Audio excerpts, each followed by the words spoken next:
Assalamualaikum. Cikgu perkenalkan diri cikgu dulu. Nama cikgu Puan Hairunisa binti Khalid, guru cemerlang kimia daripada Maktab Tentera Diraja. So hari ini kita nak belajar jadual berkala unsur kumpulan 1, di mana topik hari ini adalah topik 3/4. So cikgu rakamkan video pembelajaran ni supaya boleh digunakan untuk semualah. Okey, so bahan pembelajaran ni boleh didapati di cikgu punya Google Classroom, iaitu kalau email Gmail guna CCMRZRH, ataupun kalau ID MOE guna CMUTLJF. Okey, cikgu letakkan kat situ. So cikgu pergi pada jadual berkala unsur kumpulan 1. So untuk makluman semua, unsur kumpulan 1 ini merupakan logam alkali. Okey, dia merupakan unsur logam alkali, diwujud sebagai alkali. Maksudnya unsur yang berada dalam kumpulan 1 ni kena tahulah, iaitu dia ada lithium, natrium, kalium, rubidium, cesium dan francium. Okey, so yang kita belajar untuk tingkatan 4 dan 5 ni setakat untuk kalium sahajalah, setakat ini sahajalah. Okey, so kita pergi dulu kepada sifat fizik bagi unsur kumpulan 1 ni, iaitu bagi lithium, natrium dan kalium. Okey, so pertama sekali adalah kena note kat sini, dia wujud dalam keadaan perpejal pada suhu bilik. Wujud keadaan pejal pada suhu bilik, takat lebur dan takat didih adalah rendah. Takat lebur dan takat didih adalah rendah. Okey, dia juga merupakan penembat haba dan elektrik yang baik. Okey, dan ketumpatan juga adalah rendah. Okey, ini adalah disebabkan oleh, kalau tengok pada sifat fizik dia, perubahan menuruni kumpulan 1 daripada, kalau boleh tulis sini, so daripada kita ada lithium, natrium and then kalium. Okey, so kalau menuruni kumpulan, group 1, so saiz atom akan bertambah. Okey, saiz atom akan bertambah. Okey, ini disebabkan oleh kena jawab betul-betul bilangan petala yang berisi elektron. Bilangan petala yang berisi elektron bertambah. Okey, so jawapan untuk berisi elektron ni kena tulis. Okey, selalunya pelajar dia akan tulis bilangan petala bertambah sahaja. Itu salah. Okey, so kalau bahasa Inggeris dia the number of shell occupied by electron increases. Okey, so takat lebur dan takat didih berkurangan. Ini disebabkan oleh ikatan logam menjadi semakin lemah. Okey, so seterusnya ketumpatan bertambah disebabkan oleh saiz unsur kumpulan 1 bertambah, dan jisim juga akan bertambah. Okey, boleh tengok kat bawah ni. Saiz atom dan ketumpatan bertambah, manakala takat lebur dan takat didih berkurangan. So kita pergi pula pada sifat kimia unsur kumpulan 1. So bila cikgu sebut je unsur kimia, so unsur kimia ni merujuk kepada apa? Merujuk kepada tindak balas kimia. Tindak balas kimia dia. So dia boleh melakukan tindak balas dengan siapa? So kita nak tengok sekejap lagi. So sebelum tu kita kena tahu dulu, kenapa unsur kumpulan 1 ni dia boleh melakukan tindak balas kimia. Okey, ini disebabkan oleh, kalau kita tengok unsur lithium, natrium dan kalium. Okey, susunan elektron dia. Okey, pada mulanya dia punya nilai proton adalah 3. Ini proton dia 11, kalium pula proton dia ada berapa? Ada 19. So kalau kita susun ikut susunan elektron, dia akan jadi 21, 281, 288, 1. Adakah susunan elektron ini adalah stabil? Adakah dia stabil? Tidak, kerana dia mempunyai satu elektron valence di petala terakhir ni, di mana dia tidak mencapai susunan duplet ataupun oktet. Okey, kalau lithium ni dia sepatutnya dia kena derma lah 1 untuk mencapai susunan duplet. Okey, yang susunan duplet elektron yang stabil. Manakala 2 lagi unsur ni dia akan capai oktet unsur ni. Okey, natrium dan kalium. So that's why lah dia boleh melakukan tindak balas kimia, sebab dia perlu menderma elektron valence dia untuk mencapai susunan duplet bagi lithium dan susunan oktet bagi natrium ataupun kalium yang stabil lah. Okey, susunan elektron yang stabil. Okey, so tengok kat sini dia bagi contoh. So bila dia derma satu elektron, contohnya natrium, okey, apa yang berlaku pada dia? Dia akan mencapai susunan elektron oktet yang stabil. So ion yang terhasil adalah cas positif 1.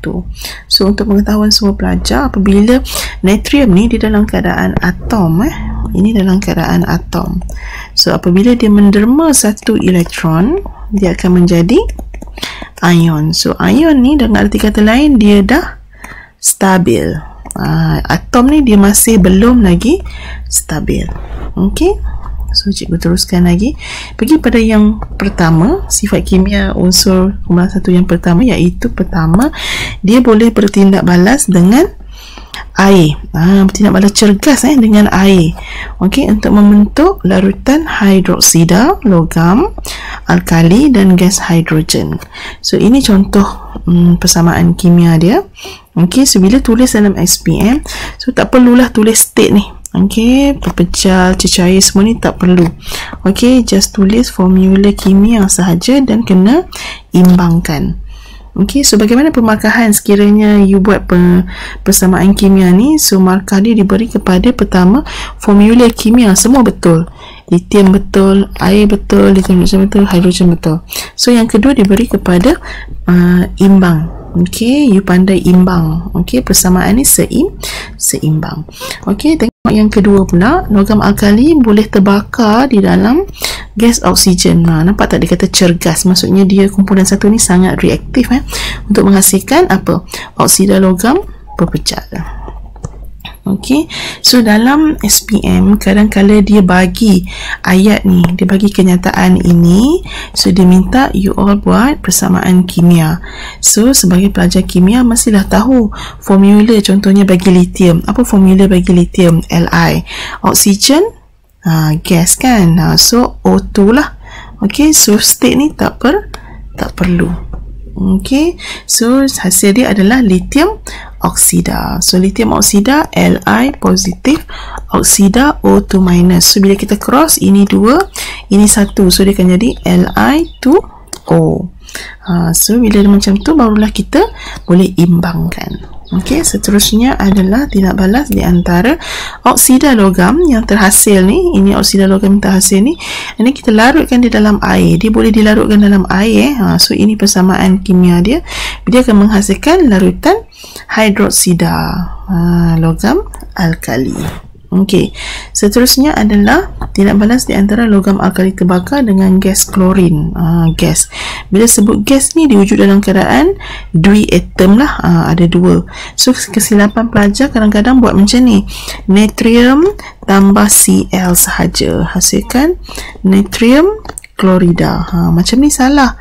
Okey, so salah sebab kita kena tahu klorin ni bersifat gas. So kalau gas mestilah dia bukan unsur atom, dia bukan atom, so dia molekul. So mesti tulis Cl2.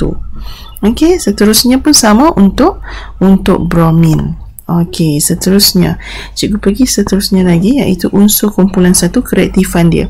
So antara lithium, natrium dan kalium yang cikgu cakap tadi, antara lithium, okey, natrium dan kalium, siapa yang lebih reaktif? Adakah menuruni kumpulan ataupun kita menaiki kumpulan? Menuruni ke nak naik? Okey, so kita tengok dekat sini, kereaktifan unsur kumpulan satu bertambah apabila menuruni kumpulan. Okey, kenapa dia menuruni kumpulan? Dia kereaktifan dia bertambah. Okey, so point dalam SPM adalah pertama, saiz atom tu bertambah. So daripada lithium ke francium lah. So kalau soalan tanya nanti, katalah dia suruh you bandingkan di antara lithium dan natrium, siapa yang lebih reaktif antara dua ni? So of course lah jawapan dia natrium kan, menang kat natrium kerana saiz atom natrium, sebut perkataan atom atom natrium bertambah berbanding dengan lithium. Okey, berbanding, kena buat perbandingan. Kalau tak buat perbandingan tak boleh so saiz atom bertambah. Cikgu boleh tak selain daripada saiz atom nak buat benda lain? Boleh, tulislah apa, jarak ataupun petala. petala yang berisi elektron bertambah. Ini poin-poin dia lah. Ataupun apa lagi? Saiz ataupun satu lagi, saiz petala yang berisi elektron bertambah. Ada satu lagi. So ini kalau you tulis, dia membawa pada satu markah sahaja. Pilihlah mana-mana sahaja. Iaitu yang poin kedua adalah jarak antara elektron valence dan nukleus atom juga bertambah. Kadang-kadang jarak ni kena tahu antara siapa?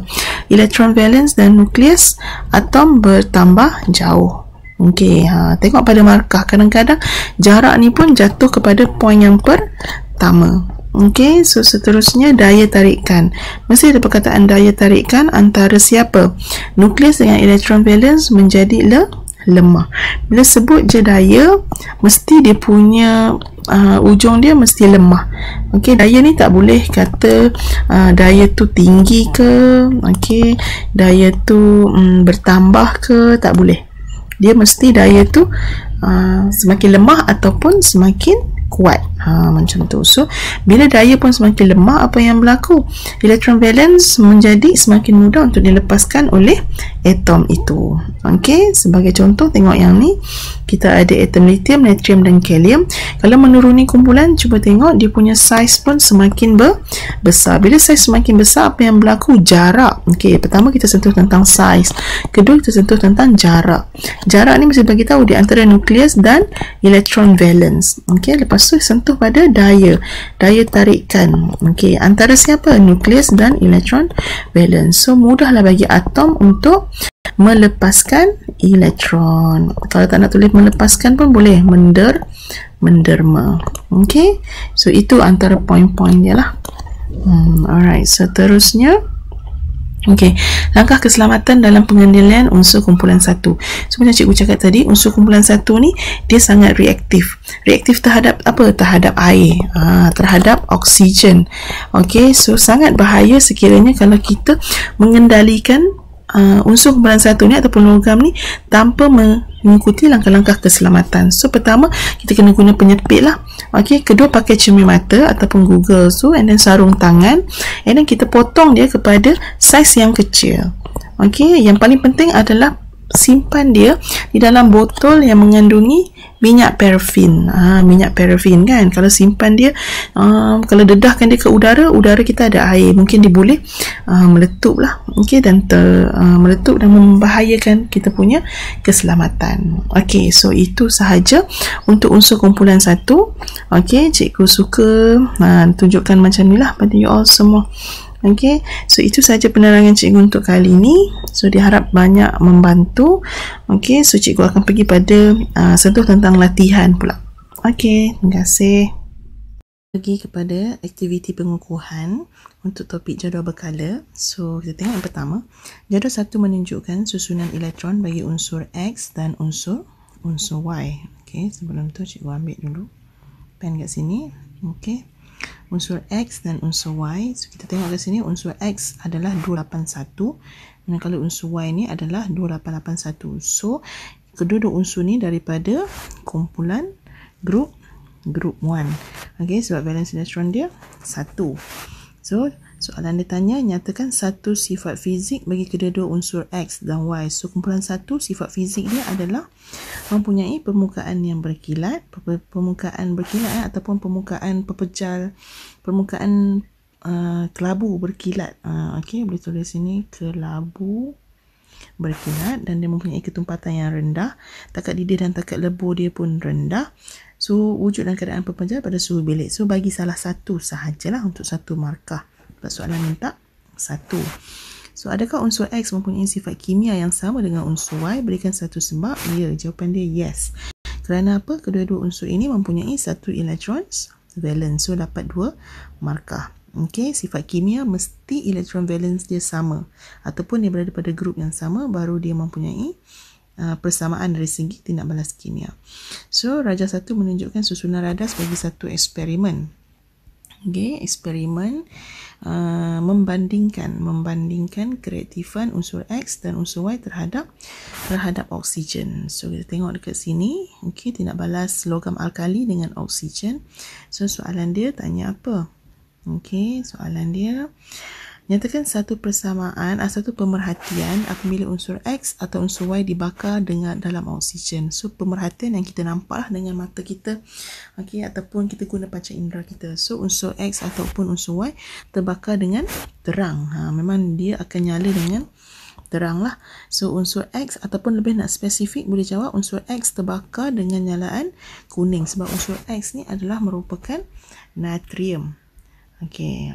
So manakala unsur Y ni pula, kalau nak lebih spesifik, dia terbakar dalam nyalaan warna ungu. Okey, boleh juga diterima.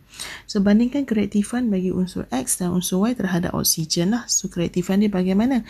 So unsur Y lebih reaktif daripada unsur X lah terhadap oksigen, kereaktifan dia. Dia suruh bandingkan. So dia suruh jelaskan jawapan anda. Kenapa pelajar-pelajar jawab Y lebih reaktif daripada unsur X? So jawapan dia adalah kerana poin pertama, saiz atom. Saiz atom Y lebih besar daripada atom X, poin pertama. Daya tarikan antara nukleus dan elektron valence atom Y lebih lemah. Okey, poin yang kedua, mesti ada nukleus dan elektron valence. Perkataan lemah untuk daya. Betul, lebih mudah bagi atom Y untuk melepaskan elektron. Melepaskan boleh, mendermakan pun boleh. Mendermakan. Okey, next. Hasil tindak balas yang terbentuk antara unsur X dengan oksigen dilarutkan dalam air. So X dengan oksigen. X tadi apa? X ni tadi adalah natrium. Okey, so kita buat dulu. X tindak balas dengan oksigen kan. Okey, hasil dia adalah X2O. Macam mana cikgu dapat X2O? So kita tengok dekat sini. X2 positif, O2 minus. So bila kita cross, ni 2, ini 1. So that's why lah dia jadi X2O. So tak balance kan? So sini ada 2, sini ada 1. So letak 2. Oksigen ada 2, sini ada 1. So macam mana letak 2? Letak 2 kat depan ni lah. So sekarang X ni dah ada 4. So letaklah 4. So dah balance lah equation kita. Okay, cikgu padam supaya tak nak nampak messy sangat. Okay. So, ataupun dengan arti kata lain, pelajar juga boleh menggunakan ataupun menggantikan X tu dengan Na. Na saja diterima lah. Sebab X tu merujuk kepada Na. Kalau nak gantikan dengan lithium, boleh tak cikgu? Tak boleh jawapan dia. Okay. So, ini sahajalah. So, 2 markah diberikan kat mana? 2 markah diberikan kat pertama formula yang betul, kedua seimbang lah, seimbangkan persamaan tu. Okay. So itu jawapan dia. Belum lagi, sebab ini adalah hasil dari tindak balas X dengan oksigen gas. Sekarang ni soalan kata, okay, hasil tindak balas tu tadi dilarutkan di dalam air. So bila larut dalam air, apa yang berlaku? Hasil ni tadi X2O ni kita letak kat sini. Tindak balaskan dia dengan air menghasilkan satu larutan beralkali.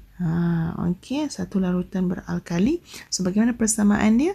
X2O tambah H2O menghasilkan XOH lah. Okey, semua tahu X positif, OH2 negatif. So cross dapat satu-satu lah. That's why dia dapat XOH. Macam tu. Okey, seterusnya adalah soalan yang kedua. Jadual dia menunjukkan susunan elektron bagi unsur X, Y dan Z. So cikgu highlightkan dulu unsur X, Y dan Z. Unsur apa? Unsur kumpulan 1 sebab dia ada 1, 1, 1 elektron valence dia. So dia group 1. Okey, so nyatakan 2 perbezaan sifat fizik antara unsur X, Y dan Z. Sifat fizik itu apa? Yang tadilah kita belajar. Dari segi saiz atom. Okey, sifat fizik dia ketumpatan dia. Okey, ketumpatan dia dan dia punya apa lagi tadi solid pada suhu bilik. Pepejal pada suhu bilik. Okey, saiz atom ni kita potong So ketumpatan pepejal pada suhu bilik. Okey, cikgu tulis sini pepejal. Okey, pepejal pada suhu bilik. Okey, so seterusnya Okey, unsur X dapat bertindak balas dengan oksigen apabila dipanaskan. Teruskan persamaan kimia bagi tindak balas itu. So, dia nak persamaan kimia. Persamaan. So, persamaan mesti ada sebelum dan selepas lah. So, apa bahan sebelum tu? Bahan tindak balas dia, X tambah dengan oksigen menghasilkan X2O. So, jangan salah Kadang-kadang pelajar buat jawab macam ni. Oh, sorry. Pelajar jawab macam ni. X tambah O. Hasilkan XO macam tu. Salah persamaan ni. Okey. So tak boleh. Dia oksigen mesti ada dua. Okey, cikgu teruskan lagi. So dia suruh sila susun kereaktifan unsur X, Y, Z mengikut tertib menaik. So kita tahu X tu adalah apa? X tu adalah lithium, Y tu adalah natrium, manakala Z tu adalah kalium. So kita tahu susunan dia menaik dari segi kereaktifan adalah macam ni, daripada lithium ke kalium. So terangkan perbezaan tu disebabkan oleh saiz atom bertambah. Okey, so daya tarikan antara nukleus dan elektron valence pun menjadi semakin lemah. Okey, seterusnya yang terakhir, rajah 3 menunjukkan simbol atom bagi unsur-unsur VW, UVW. Huruf yang digunakan bukan simbol sebenar. Okey, so kita tahu bila tengok je persamaan ni kita tahu dah. Okey, ambil warna purple lah. Okey, yang bawah ni adalah nombor proton. Yang atas ni adalah nombor nukleon. Okey, so bila kita nak buat susunan elektron, kita tengok kat mana? Kita tengok dekat nombor proton ni lah, iaitu 3 tadi kan. Okey, kacau. Okey, 3, so jadi 2. Susunan dia akan jadi 2, 1. V ni 2, 8, 1. Okey, manakala W ni 2, 8, 4. Okey, so sekarang ni soalan tanya apa? Nyatakan bilangan elektron valence dalam atom bagi unsur U. Senangnya elektron valence. So, 1 je lah jawapan dia. 1 markah. Apakah keadaan pepejal? Apakah keadaan fizikal U pada keadaan bilik? So, pepejal. Betul. Lepas tu, dia kata menuruni kumpulan 1, kereaktifan unsur bertambah. U dan V bertindak balas dengan air untuk menghasilkan larutan garam, hidroksida dan gas hidrogen. So, kena ingat. So, antara unsur U dan V, manakah yang bertindak balas dengan lebih cergas dalam air? So, siapa yang tidak lebih cergas? U ke V? So, sudah tentulah jawapan dia adalah V. Sebab V dia paling bawah lah compare dengan U. Okay. Yang lebih cergas dalam air, U ataupun V? So, jawapan dia V. So 1 markah. So boleh perasan tak semua dalam topik jadual berkala ni dia banyak tanya tentang persamaan kimia sebab dia ada banyak tindak balas kimia. So ni salah satulah apabila dia bertindak balas dengan air. So kita tengok bila tindak balas dengan air, dia punya hasil dia adalah larutan alkali dan gas hidrogen. Okey. So 1 markah diberi pada formula, markah kedua diberi pada imbangan yang betul. Okey, itu saja untuk penerangan cikgu kali ini. So apa-apa bolehlah menghubungi cikgu ataupun FB cikgu Hairun Nisa. Okey, ini cikgu punya FB. So nombor telefon cikgu 017-208-1984. Okey, itu saja. Terima kasih. Assalamualaikum.